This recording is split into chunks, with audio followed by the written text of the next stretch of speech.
लिखा हुआ रात के करीब 11 बज रहे थे और एक बूढ़ा आदमी किसी के घर का दरवाजा खटखटा रहा होता है। और जब वह बच्चा दरवाजा खोलता है तो वह देखता है कि उसके सामने एक बूढ़ा आदमी खड़ा होता है जो कि बहुत ही थक चुका था और हाफ रहा था। और वो जो बूढ़ा आदमी था उसके हाथ में एक चिट्ठी थी और वो किसी मोहन नाम के आदमी को ढूंढ रहा होता है। वह बूढ़ा आदमी उस बच्चे की तरफ चिट्ठी करता है जो दरवाजा खोला था। वह छोटा बच्चा चिट्ठी खोलता है और चिट्ठी में जो लिखा हुआ था उसे पढ़ना शुरू करता है। उस चिट्ठी में लिखा हुआ था कि बेटा, ये जो बुजुर्ग आदमी है वो एक गांव में रहते हैं और ये अपने गांव से कभी बाहर नहीं गए थे।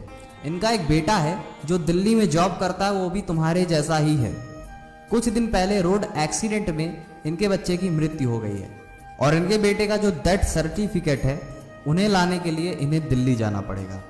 लेकिन जो आदमी कभी गांव से बाहर नहीं आया वो दिल्ली क्या खाक जाएगा। इन्हें पढ़ना लिखना नहीं आता, इन्हें कुछ पता नहीं है कि दुनियादारी कैसी होती है। इसीलिए मैंने इन्हें तुम्हारे पास भेजा है। अब तुम्हारा ये कर्तव्य है कि इन्हें तुम दिल्ली तक पहुंचाओ और सही सलामत इनके बेटे का डेथ सर्टिफिकेट इन्हें दिलाओ। वह चिट्ठी पढ़ने के बाद वह छोटा बच्चा उस बूढ़े आदमी को घर में बुलाता है, खाना खिलाता है, बढ़िया से सेवा करता है। और रात काफी ज्यादा हो चुकी थी जिसके कारण वह बच्चा उस आदमी को वहीं पे एक कमरा देता है सोने के लिए। और फिर वह जो छोटा बच्चा रहता है वह भले ही छोटा था लेकिन वह दिमाग से बहुत ही ज्यादा बड़ा था।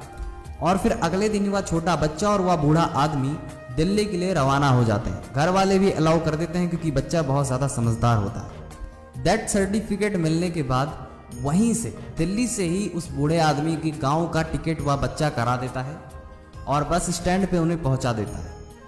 और फिर जाते जाते वह बूढ़ा आदमी उस छोटे बच्चे से कहता है कि बेटा, तुम्हारे पिताजी बहुत ही खुशनसीब है जिन्हें तुम्हारे जैसा बेटा मिला है। फिर वह बूढ़ा आदमी कहता है, तुम्हारा अगर कोई संदेश हो तो अपने पिताजी को बता दो, मैं गांव जा रहा हूँ, गांव पे वो होंगे, मैं उन्हें संदेश दे दूंगा। पर वह बच्चा मुस्कुराते हुए कहता है कि आप जिस मोहन को ढूंढ रहे थे वह मोहन मैं नहीं हूँ बल्कि कोई और होगा जिसे मैं जानता तक नहीं। बल्कि मैंने इंसानियत के नाते आपको एक बुजुर्ग आदमी देखकर आप बहुत ज़्यादा थक चुके थे, इसीलिए मैंने आपको अपने घर में पनाह दी थी। चिट्ठी पे नंबर भी लिखा हुआ था मोहन का। मैंने आपसे छुपकर उस नंबर पे फ़ोन भी किया पर मुझे पता चला कि मोहन इस शहर में है ही नहीं, वो अपने दोस्तों के साथ बाहर गया हुआ है। और मैं नहीं चाहता था कि आपके हाथ में नाकामी लगे, आपको फिर से लौट के बिना अपने बेटे के डेथ सर्टिफिकेट के ही आपको गाँव जाना पड़े। इसीलिए मैंने ही मोहन बनने का ढोंग किया और आपको डेथ सर्टिफिकेट दिलाया और आज आपको मैं बता रहा हूँ। इसीलिए मैंने आपके साथ दिल्ली जाकर मोहन बनकर आपको ये काम करवाया मैंने।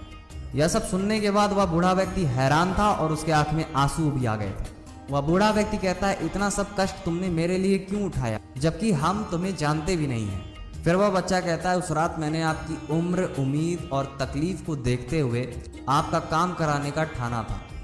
यह सुनने के बाद वह बूढ़ा व्यक्ति उसे आशीर्वाद देता है और वह अपनी बस में चढ़ के गाँव की तरफ निकल जाता है।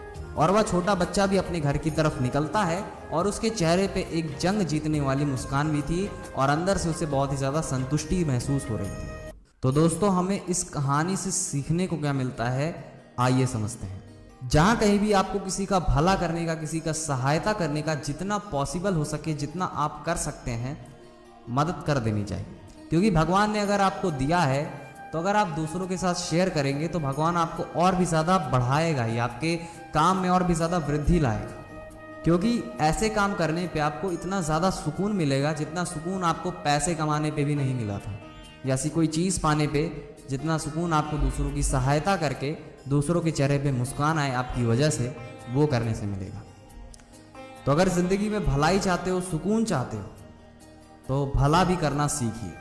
लेकिन अगर आपको भलाई करनी है तो आप ढिंढोरा पेट के या फोटो खिंचा के भलाई मत करिए, बल्कि भलाई तो उसे कहते हैं कि अगर आपने अपने राइट हैंड से भलाई किया है तो आपके लेफ्ट हैंड को कानों कान ना पता चले। ये होता है दूसरों की मदद करना, दूसरों के बारे में सोचना, दूसरों की भलाई करना। किसी स्वार्थ के मतलब से अगर आप भलाई करेंगे तो वो भलाई में नहीं माना जाएगा। दोस्तों, अभी के लिए बस इतना ही था। बने रहिए मोटिवेशन लाइन से ऐसी